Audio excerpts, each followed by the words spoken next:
Baik teman-teman sekalian, kita lanjutkan materi yang kemarin. Jadi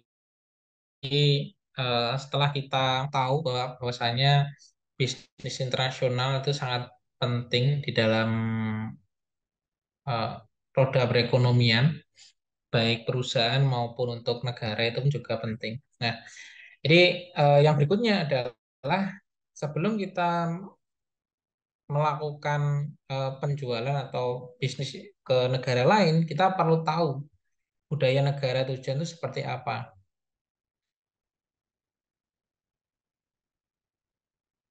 Bisa kita lihat teman-teman di sini, ya, bagaimana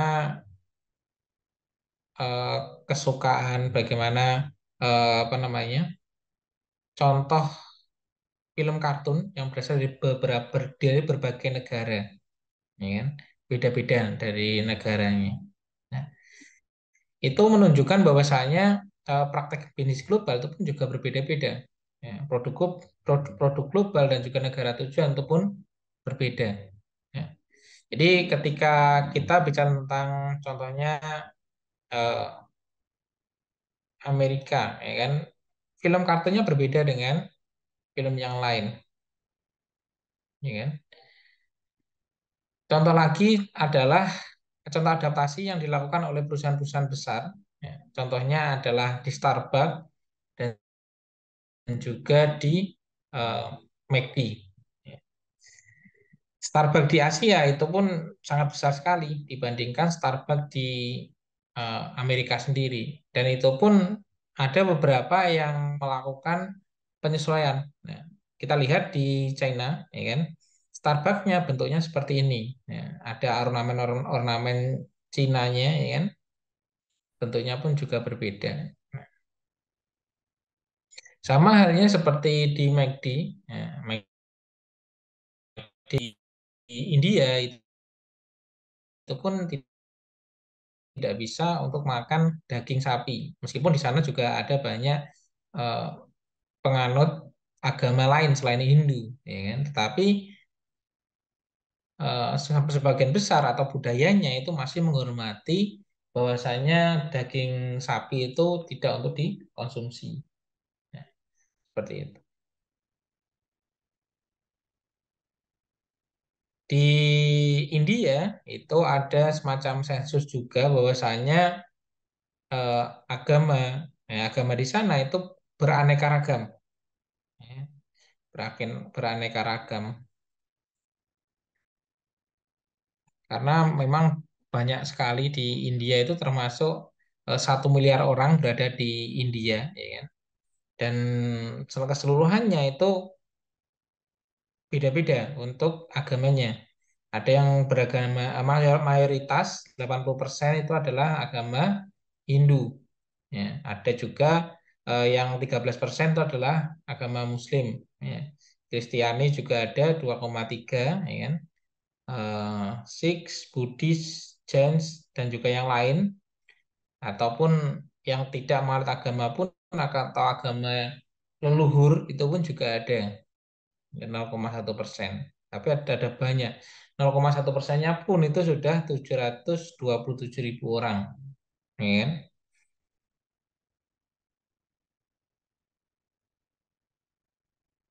Maka di Maggi sendiri itu pun juga menyesuaikan, ya, bagaimana kemasannya, apa yang dijual, apa yang laris di sana itu pun juga disesuaikan komposisinya, ya kan. Ini yang dimana McD itu terkenal dengan daging sapinya dan di India itu tidak bisa menjualnya sehingga ya mereka menjual daging ayam.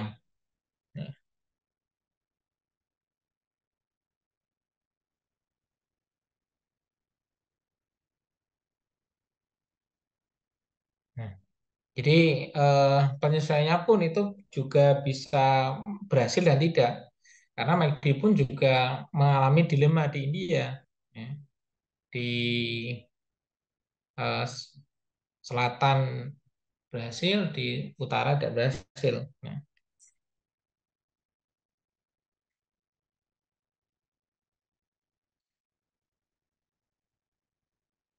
dan akhirnya melakukan ekspansi di bagian barat, ya, Western India. Jadi berbagai masalah yang dihadapi, beberapa di antaranya adalah menyangkut mengenai perbedaan budaya antara East dan North, ya, India dibanding South and West India. Jadi perbedaan antara karena banyaknya orang, ya kan, di India 1 miliar orang di sana, itu pun juga eh, ke dilema mereka mau menyelesaikan seperti apa. Ada di bagian contohnya ya, contohnya di bagian utara itu bagian Muslim dan mereka suka dengan daging sapi. Sedangkan di bagian eh, timur itu tidak suka. Nah, misalnya seperti itu. Itu pun perlu penyesuaian juga.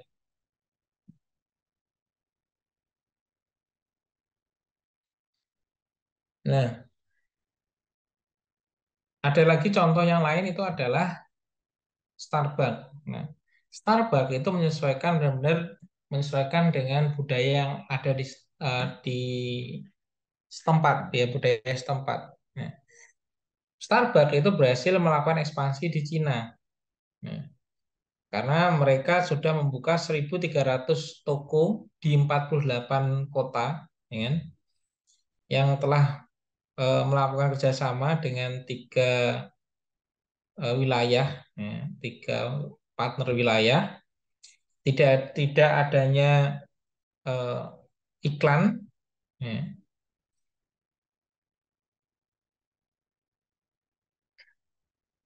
introduction, ya, memperkenalkan kopi, ya, minuman kopi dengan komposisi green tea. It meets sweets. Jadi ada kopi yang rasanya itu teh. Ya, karena apa? Karena orang-orang Cina itu suka dengan teh. Kemasannya pun juga disesuaikan. Ya. Pertanyaannya adalah, apakah perusahaan harus selalu mengadopsi budaya di dalam strategi produk agar sukses di dalam suatu negara? Ya. Kira-kira ada yang mau memberikan pendapat enggak? Nah, apakah setiap eh, perusahaan itu harus menyesuaikan di setiap daerah? Ya. Sedangkan ketika kita menyesuaikan di setiap daerah, pasti untuk biaya produksinya itu juga akan lebih mahal karena berkaitan dengan supplier chain atau dari suppliernya. Kita mau mengambil eh, ketika mengambil satu bahan itu pun ketika tidak banyak itu pun harganya juga akan cenderung lebih besar. Nah, maka akan terjadi pembengkakan biaya produksi. Kalau menurut saya itu tergantung dari produknya. Ya, ketika produknya memang produk produk berupa makanan, minuman, itu pun kita harus menyesuaikan karena itu masalah rasa. Ya. Tetapi ketika itu berupa benda mati yang dipakai atau dinikmati, itu pun bisa eh, tidak harus menyesuaikan. Ya. Contohnya produk-produk Jepang, ya kan, yang banyak dijual di dunia, ya kan, itu pun eh, tidak banyak menyesuaikan dengan model di satu negara. Ya, mereka membuat nih inovasi yang terbaru, terus dijual, dan akhirnya laku. Jadi tergantung produknya juga. Ya. Yang terpenting adalah tidak menyalahi aturan ataupun budaya di daerah tersebut atau di negara tersebut. Seperti itu.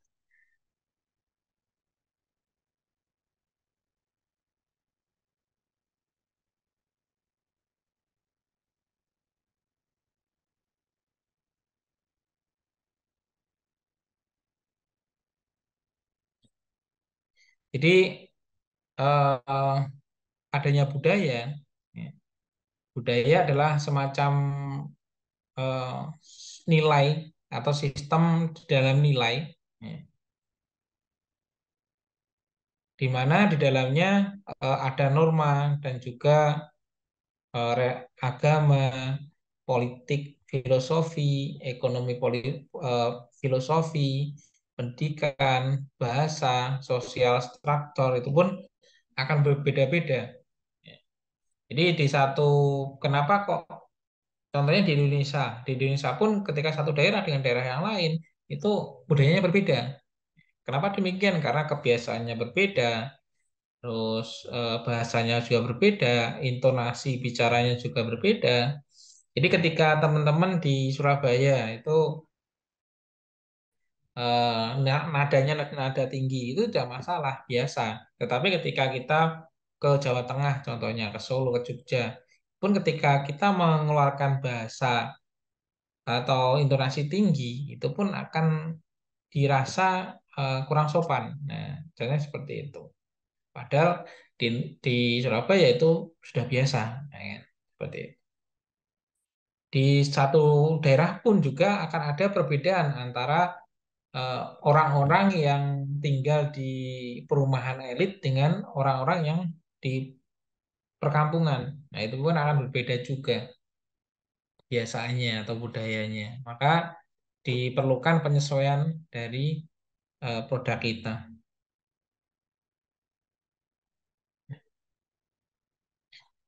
Contoh contoh yang lain, ya,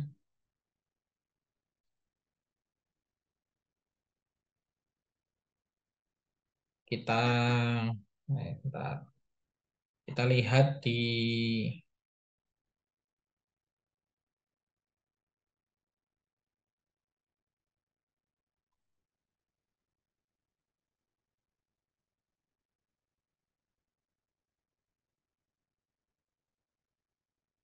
bentar, bentar.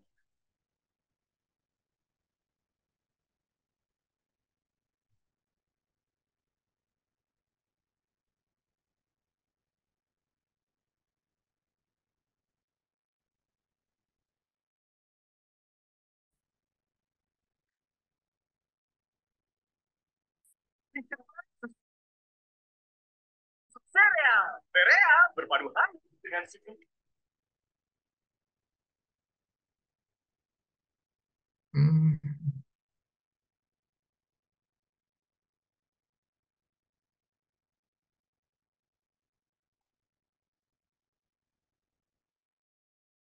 Nah, ini contoh produk. Ini adalah contoh produk yang mendunia, ya kan? Indomie, di mana di setiap negara pun itu akan berbeda. Nah, kalau di Indonesia seperti ini tadi, ya kan?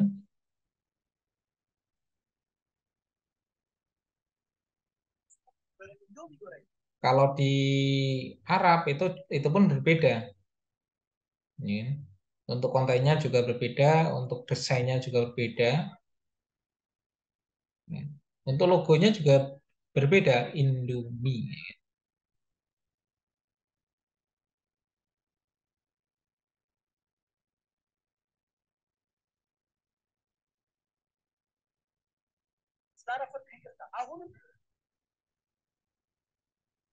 Untuk Ethiopia pun juga berbeda.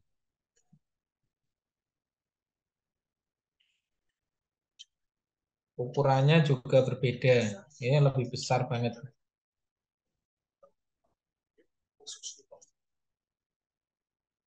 Ya. Ini padahal satu,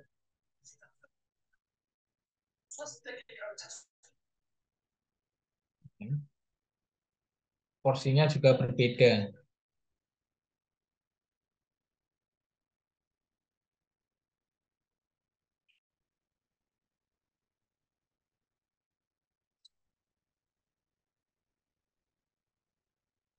Di India pun juga berbeda.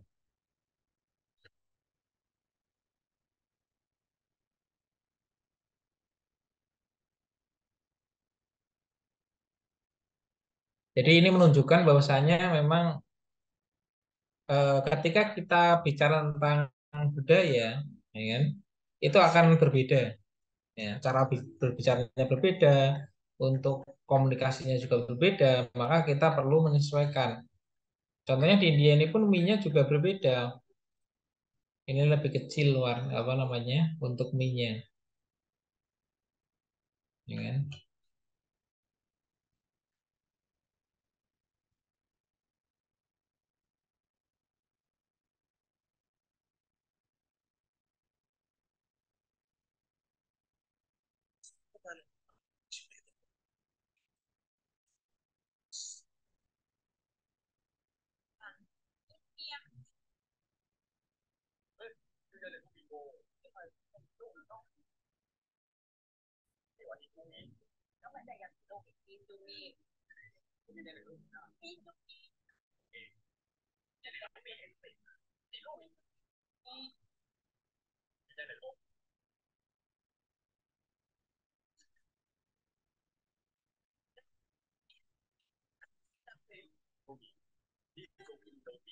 Kamboja juga beda.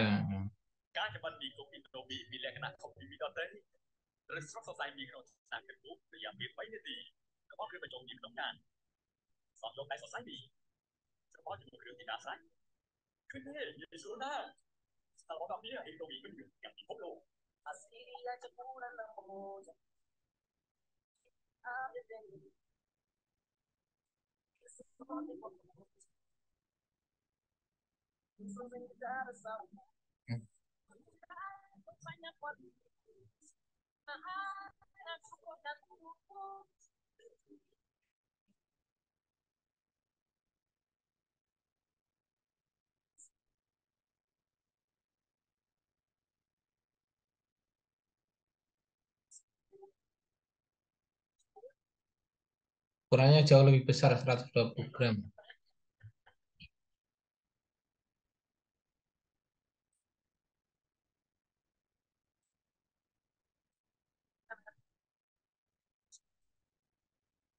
Mesir juga beda.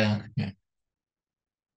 Jadi ini menunjukkan bahwasanya memang eh, kontennya berbeda, untuk bahasanya berbeda, komunikasinya juga berbeda. Contoh yang lain, Starbucks, ya.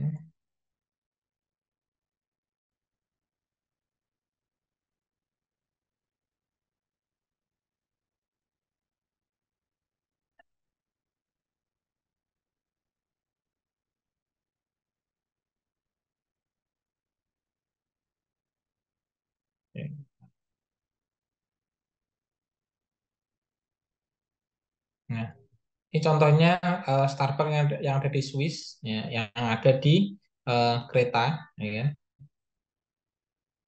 Bentuknya kereta. Di Amerika di Seattle menunjukkan cara pengolahannya, ya.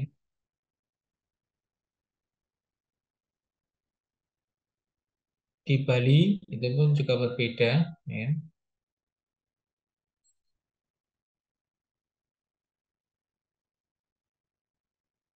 Di Jepang modelnya juga berbeda.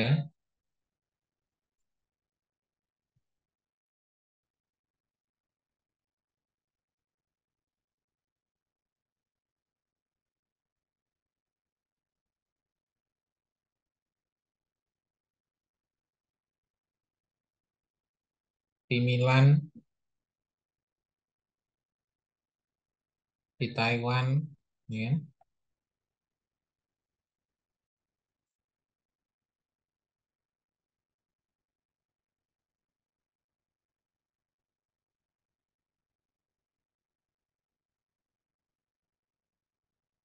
Korea, ya.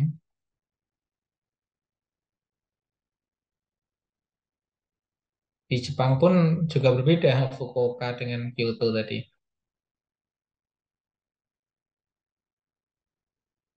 Di Republik Ceko juga berbeda.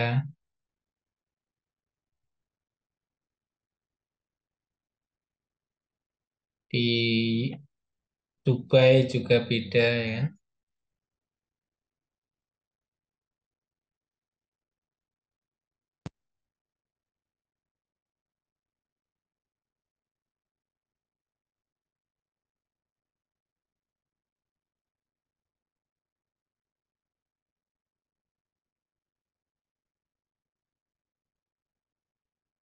Jadi poinnya adalah eh,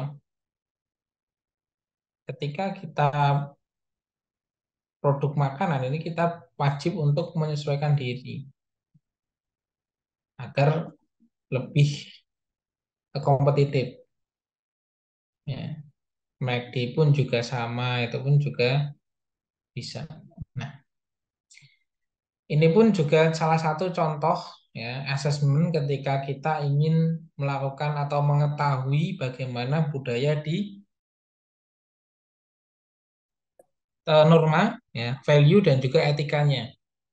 Ya, apa yang yang tidak apa yang dilarang, ya, karena sesuatu yang biasa yang kita alami biasa itu mungkin dilarang di satu negara tersebut. Ya. Jadi sama halnya ketika kita pengen pergi ke satu negara atau satu wilayah, mana hal yang tabu untuk dilakukan, apa yang biasa dilakukan, ya, seperti itu. Itu pun bisa diklasifikasikan menjadi norma, nilainya apa, etikanya seperti apa. Dan ketika kita menonjolkan apa yang mereka suka, maka produk kita akan jauh lebih dikenal daripada ketika kita tidak tahu budayanya.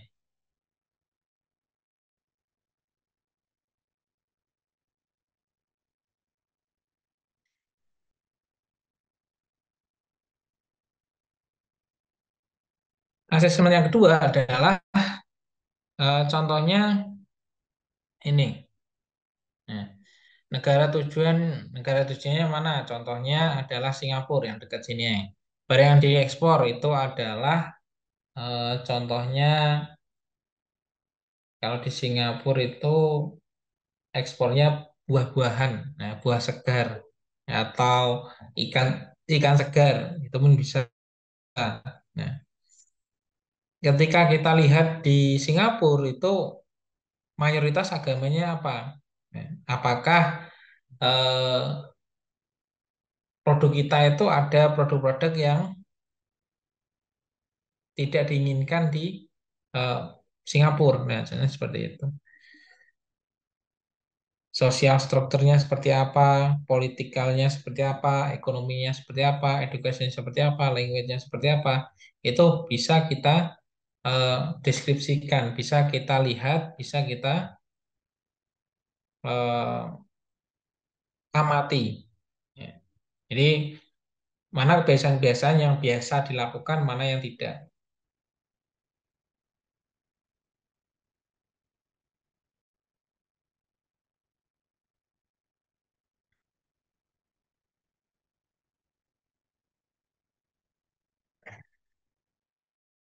Eh, Dilema dalam etika, ya, manajer harus tahu ya bagaimana situasi di dalam atau di ruangan tersebut atau di negara tersebut, ya kan?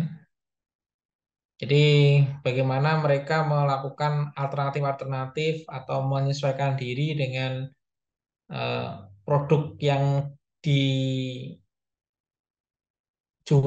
ya kan? Jadi mereka harus selalu eksis, ya, perusahaan harus selalu eksis karena dunia nyata itu memiliki keputusan-keputusan yang berbeda, kompleks, difficult to frame, ya, atau sulit untuk dikotak-kotakan. Ya. Makanya perlu penyesuaian diri ketika kita melakukan bisnis untuk di berbagai negara. Ya.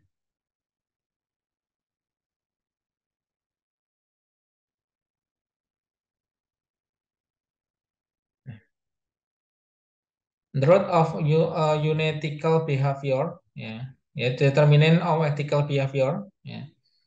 Jadi ada beberapa eh, apa ya, etika, ya, kebiasaan, ya, yang dilakukan bisnis global. Ya.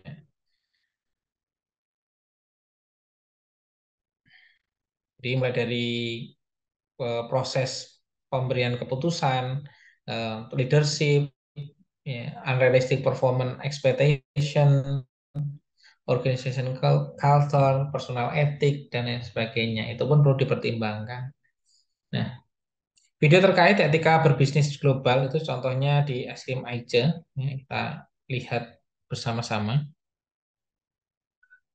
Ya, sebentar.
Jadi ini salah satu kebijakan-kebijakan yang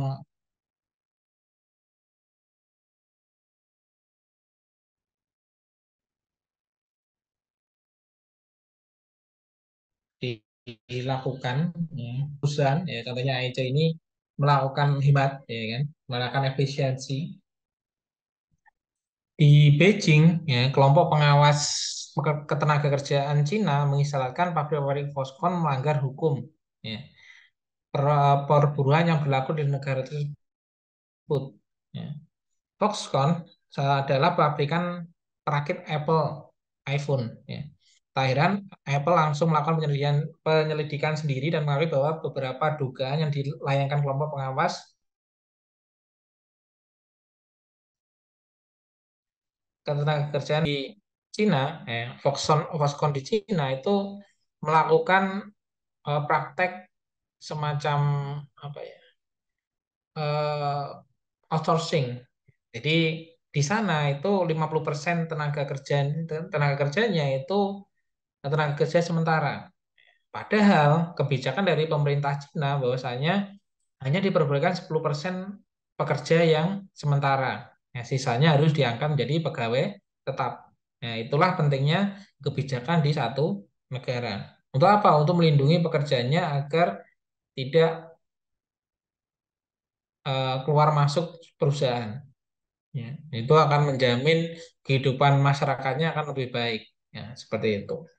Tapi dari satu sisi, maka untuk perusahaan itu pun juga dilema. Ketika diangkat tetap, maka untuk biaya yang dikeluarkan juga akan cenderung lebih banyak karena adanya tunjangan, adanya gaji pokok, bonus dan lain sebagainya itu pun akan bertambah.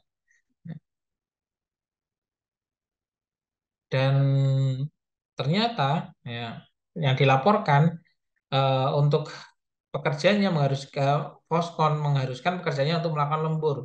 Meskipun hasil penyidikan Apple mengatakan semua shift lembur adalah sukarela.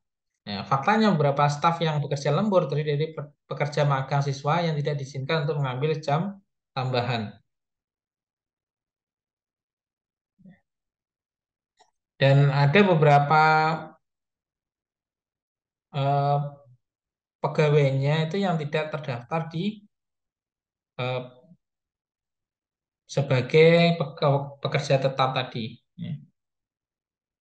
Jadi ini pun juga perlu disesuaikan dari kebijakan-kebijakan pemerintah itu pun juga harus disesuaikan.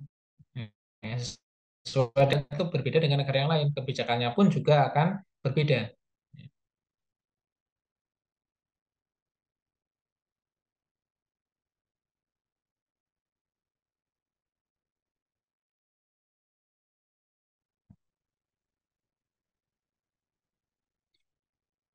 Dari sini ada pertanyaan teman-teman. Jadi poinnya adalah kita harus tahu norma dan etika di negara tujuan dari satu negara tersebut ketika kita ingin melakukan bisnis internasional. Ya, mana produk yang bisa dijual, mana produk yang tidak bisa dijual itu pun juga harus disesuaikan. Hmm. Yang belum tadi ini ya dari McD. Nah, kita cek dulu untuk yang di McD untuk videonya.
Contoh yang berbeda ya, itu hanya scan saja untuk bayarnya.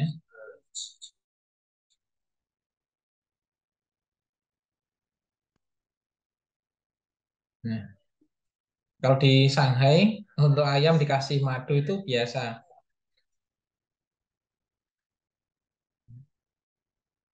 Kalau di Indonesia ya nggak laku.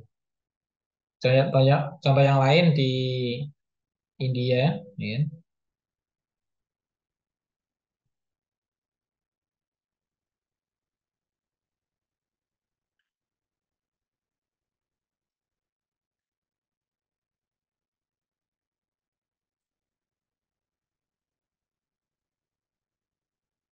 Nah, ini contoh dari vegetarian burger. Jadi tidak menggunakan daging.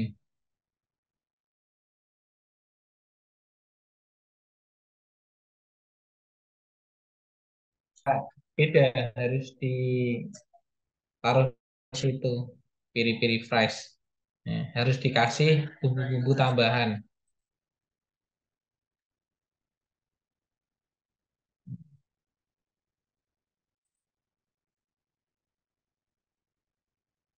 Di Bangkok, Thailand.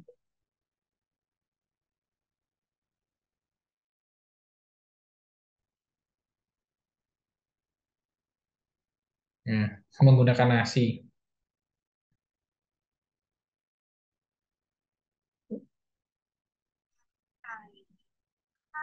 Ada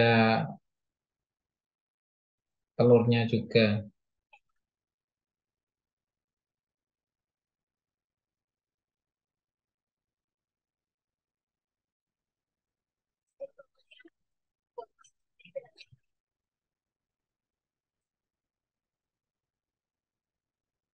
Teriyaki McBurger. Itu pun juga ada. いただきます。甘辛の照り焼きソースがすごいコクがあって美味しい。Di Kanada pun juga berbeda ya.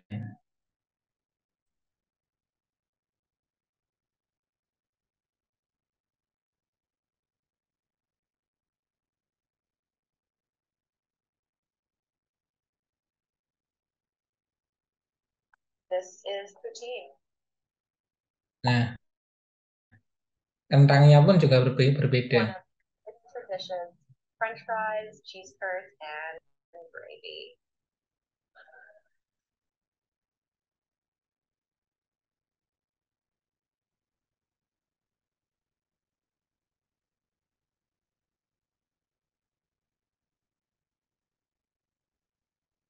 So this is the big brekkie burger from Macca's.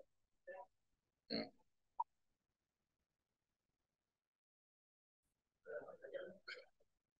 has a whole hash brown and it is delicious.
Jadi dari sini kita bisa memahami bahwasanya ketika di dalam satu negara, nah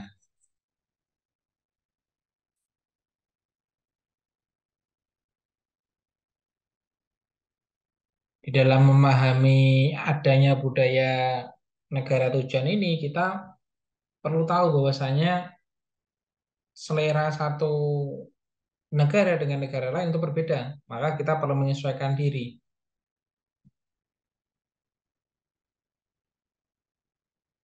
Contohnya adalah ketika orang-orang Eropa itu makanan itu tidak suka dengan makanan yang pedas. Nah, maka ketika kita punya produk yang berbahan pedas, kita perlu menyesuaikan. Hmm.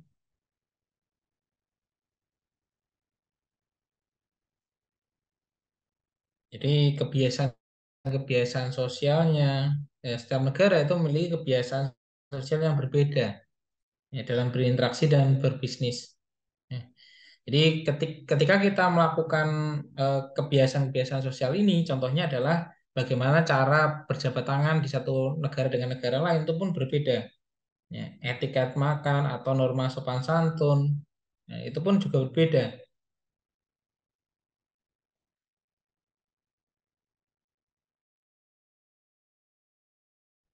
Ya, coba cari ya.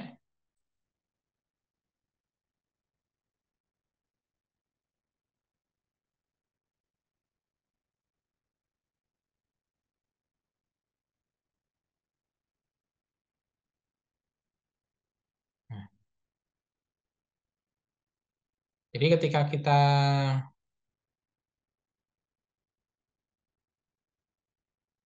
untuk jabat tangan ini pun sendiri, ini pun juga merupakan apa ya? Ya, Jabat tangan.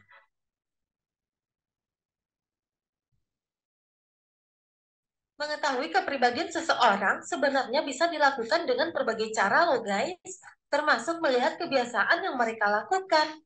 Tidak perlu melakukan tes psikologi khusus, kamu pun bisa membaca kepribadian seseorang dari caranya berjabat tangan.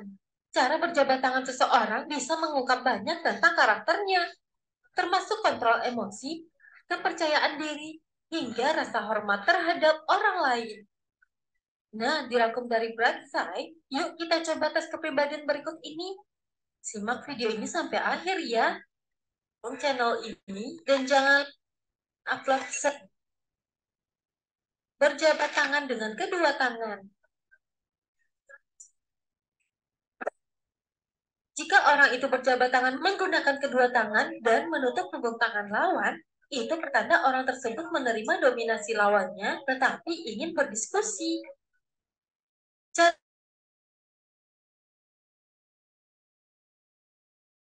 jabat kita terbuka untuk komunikasi.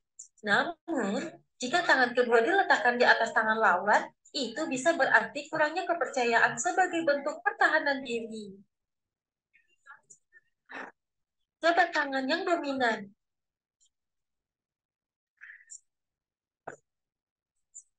Orang ini menjabat tangan seperti penggulat, membalikkan tangan mereka di atas tanganmu. Telapak tangan yang menghadap ke bawah menunjukkan dominasi dan mungkin dianggap agresif. Orang itu pada dasarnya mengatakan isyarat, aku adalah bos, aku tidak peduli apa yang kamu pikirkan. Nah, memutar tangan sedikit menghadap ke bawah sangat mengendalikan dan merupakan tanda mengambil kendali orang lain. Jabat tangan penurut. Telapak tangan yang menghadap ke atas adalah jabat tangan orang yang jadi itu contoh kebiasaan-kebiasaan yang perlu kita pertimbangkan ya, ketika kita berbisnis di negara lain. Nah, contoh yang lain yang perlu dilakukan itu adalah adanya nilai budaya itu, yaitu tentang kepercayaan, waktu, cara berbisnis itu pun kita perlu menyesuaikan. Ya, di mana ketika kita bekerja sama dengan orang Jepang, itu tepat waktu, itu bukan pas jamnya. Contohnya kita janjian jam 8. Ya, tepat waktunya itu bukan jam 8 kita datang, tetapi 30 menit sebelum jam 8, setengah 8. Seperti itu contohnya. Jadi kebudayaan itu perlu kita pelajari bisnis kita atau partner kita. Ya. Agar apa? Agar kerjasamanya itu berjalan dengan baik. Ya. Itu mungkin teman-teman ada yang ditanyakan dari sini untuk memahami budaya negara tujuan yang akan dilakukan bisnis internasional.